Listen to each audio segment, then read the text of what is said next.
Hello grade 3. Today we will start our first science session in the fourth quarter, and we will start with unit 9, which is talking about matter. Lesson 1, what are some physical properties? Let's get started. As we studied before in grade 1 and in grade 2, what is matter?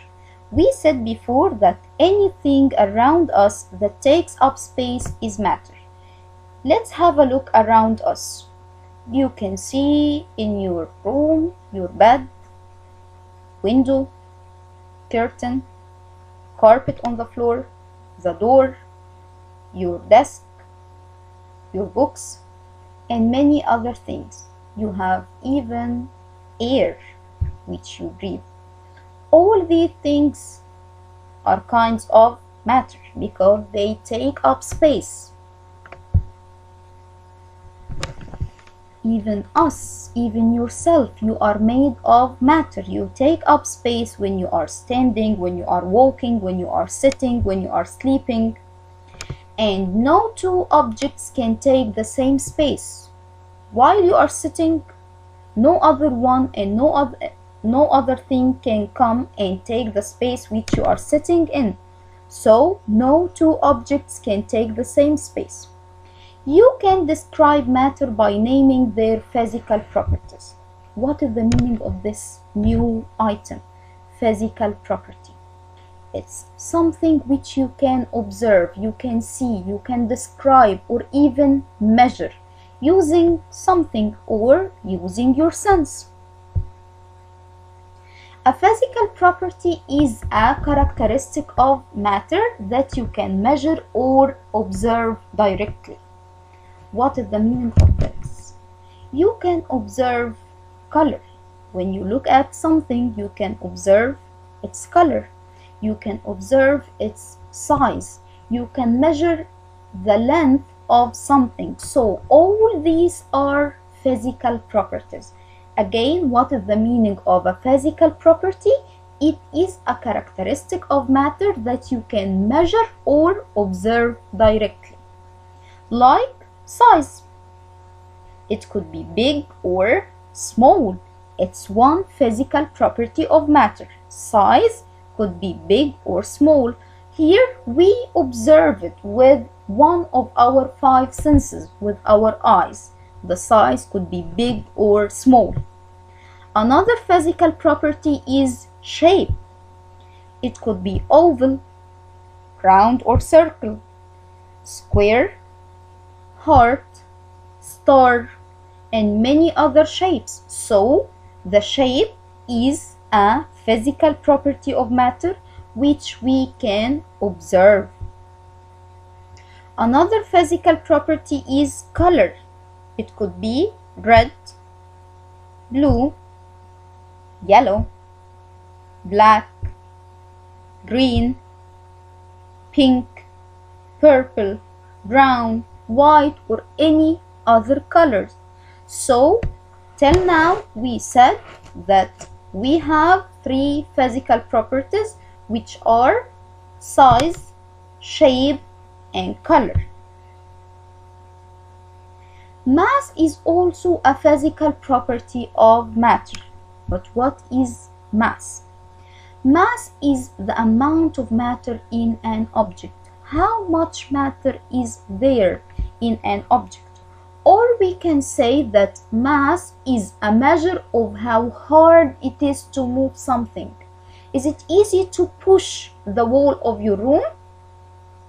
Because it has a lot of matter inside it. Its mass is big. So mass means the amount of matter in an object, or a measure of how hard it is to move something. The more mass an object has, the harder it is to move the object. When there is large mass in an object, large amount of matter, it will be hard for you to move this object. To measure mass, we can use a pan balance. Here is the pan balance. It has many shapes And as you see here, the pan inside the balance itself, it has mass. It has two pans here, and in one of them you put something to measure, and in the other pan you put the object or matter you need to measure. Here these fruit have their mass, and also the pan itself has mass. If we need to get the mass of the fruit itself, what do we need? We will get the total mass of both of them for the pan and the fruit together, and then we will subtract the mass of the pan alone.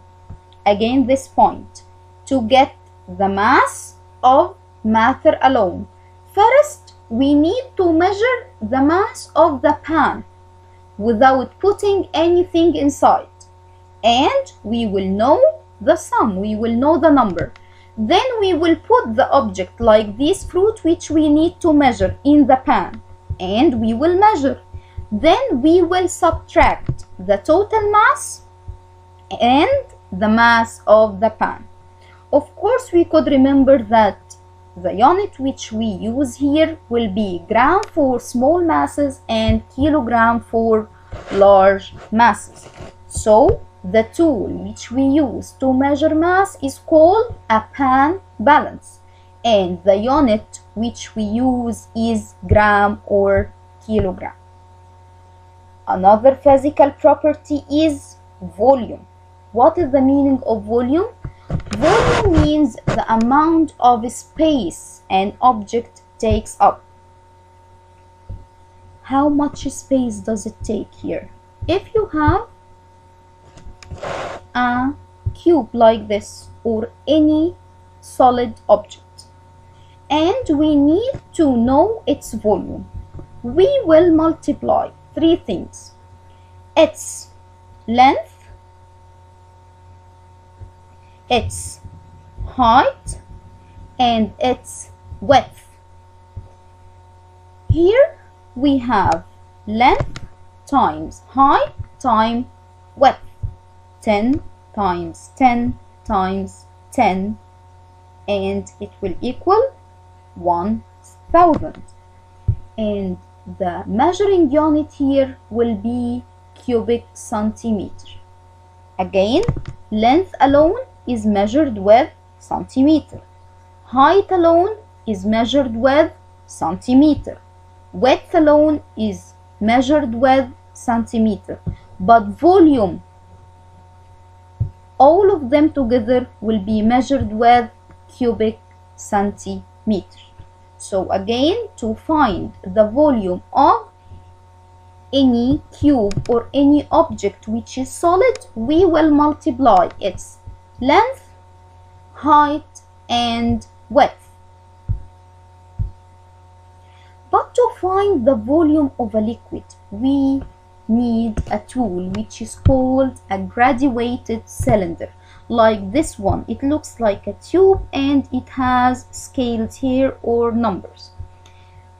We will put the liquid here inside and we will have a look how much space does it take. Here in the first one, it takes 600 milliliters. The measuring unit for volume here is milliliter. Again, this tool is called graduated cylinder. It's used to find the volume of a liquid. How can we find it? We will just look. It's 600. What about if we put or throw a rock or a stone here? Will the volume change? Of course, yes, it will change. It will increase. It will get larger. Here it's 800 milliliter. The measuring unit again will be milliliter.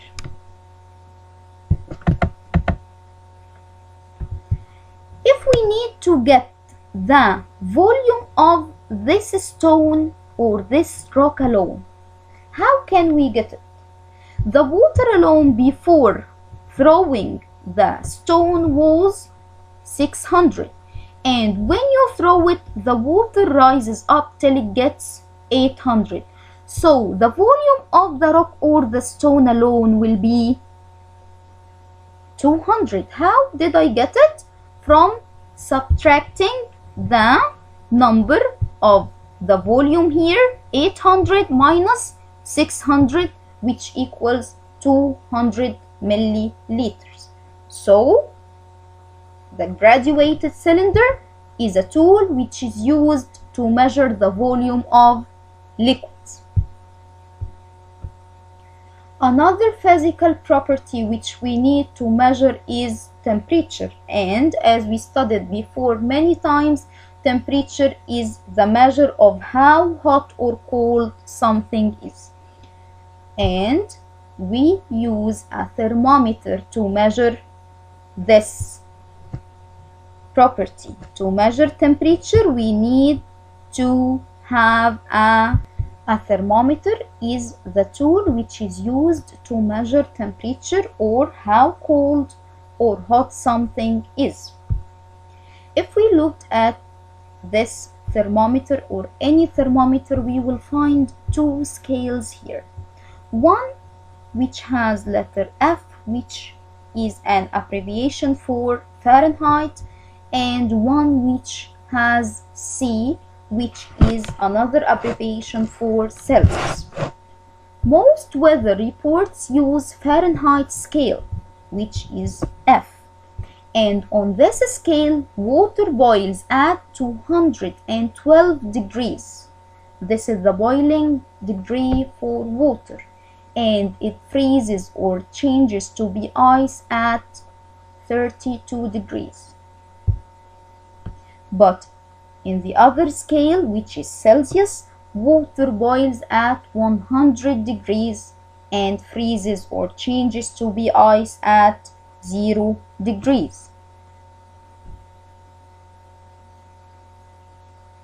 Let's summarize grade 3 what we said today. We said that matter is anything around us which has mass and takes up space.